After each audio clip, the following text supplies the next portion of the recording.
Hey book babes, welcome back to another video. I am so excited for today's video because I am giving my spoiler-free review on The Guest List by Lucy Foley. I had heard so much buzz about this book. There's a wedding on a remote island and there's a murder.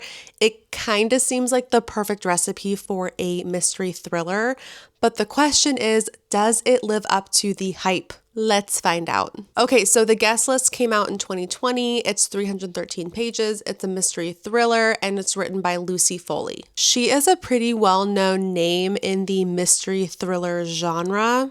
From what I've read, she has a knack for creating a lot of very suspenseful, atmospheric settings with a lot of twists and turns throughout the story. And this book definitely has that page-turning quality. And it's set in a pretty atmospheric, kind of like a creepy location as well. This book is very character-driven, and while I found it to be very engaging, there were definitely some aspects of it that didn't quite click for me. So just to paint you a picture, the setting of this book is on a small, isolated island off of the coast of Ireland. Picture dramatic cliffs and the roar of the ocean, and the weather is very foggy and rainy and stormy. And on the island is this large, old school Gothic style manor. And that's the setting for this almost celebrity wedding. It's semi-celebrity, it's up and coming celebrities maybe. And throughout the book, there's this imminent storm that is starting to brew, which kind of adds to this creepy, isolated setting. Kind of gives you this sense of isolation and foreboding. Lucy Foley does a really good job at kind of making you feel this sense of being trapped on the island along with these characters. You know, you're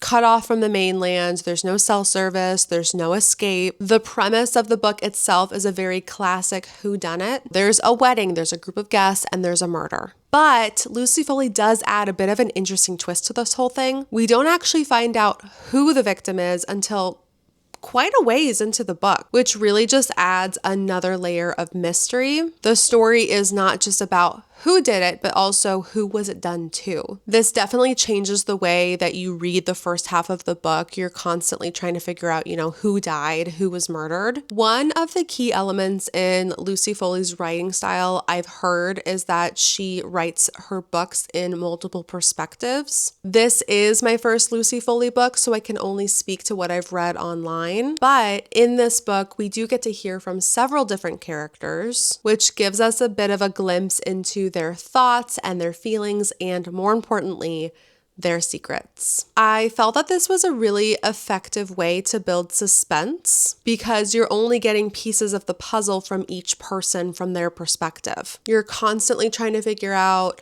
what's going on, trying to put the pieces of the puzzle together. I think this multiple perspective writing style does create a sense of unease throughout the book as well, because you know that not everyone is telling the truth. There's a lot of conflicting stories. Each character has their own agenda, their own version of the events, and it's kind of up to you as the reader to kind of decide who's telling the truth and who's not. Now, to get into some of the characters without revealing too much, there are 5 main perspectives that you're reading from. Number 1 is Jules. She's the bride. She is ambitious, she's successful, she seems to have it all together, at least on the surface. But is she really? What kind of pressures, what kind of insecurities is she hiding behind? Then there's Will. He's the groom. He's charismatic. He's charming. He is a rising TV star. But as we know, things aren't always what they seem, especially when you're reading a mystery thriller. Then we have Aoife. She's the wedding planner. She is under immense pressure to make everything go perfectly. She's juggling a million things, and she's dealing with all these different types of personalities throughout the wedding. She's stressed. She's frazzled.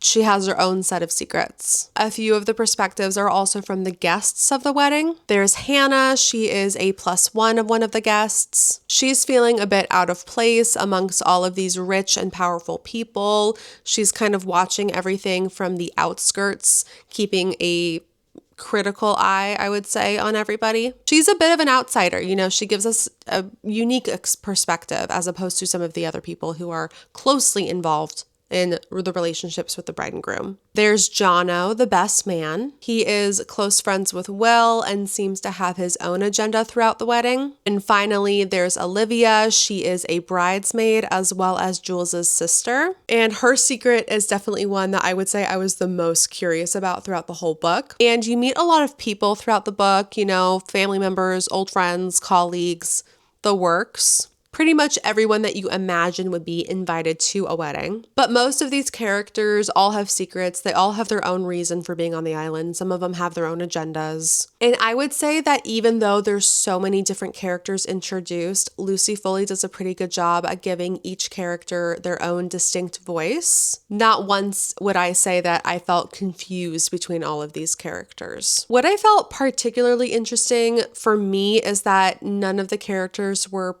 particularly likable. You know, they're all flawed, they're all complex, they're all human, and they all have things they're hiding. And some of these things that they're hiding are just downright despicable, honestly. I think it does add more of a compelling element to the story because really anyone could be involved. Everyone seems to have their own motive for the murder, or any of these people could be murdered. The book also explores several interesting themes, I would say. Like, for example, the first one, I would definitely say secrets would be a theme. Everyone has them. They all individually play a crucial role in the unfolding of the drama. There's a lot of underlying tension, resentment, hidden agendas. But I think something that, you know, upon reflection, I was noticing was the consistent pressure to maintain appearances for almost every single person in this book. There's this idea that everything has to look perfect, even if it's falling apart behind the scenes. And I think that Lucy Foley using the multiple viewpoints to tell the story really helped to build that tension. The pacing of the book felt very deliberate. It was a bit of a slow burn for most of the book. And as the story unfolded, there were a lot of clues that were gradually being revealed, also a lot of red herrings, so keep an eye out for that. Lucy Foley also uses a lot of short chapters in her writing, often ending with a lot of cliffhangers, with which I've heard she's been compared to Agatha Christie. I've actually never read an Agatha Christie novel.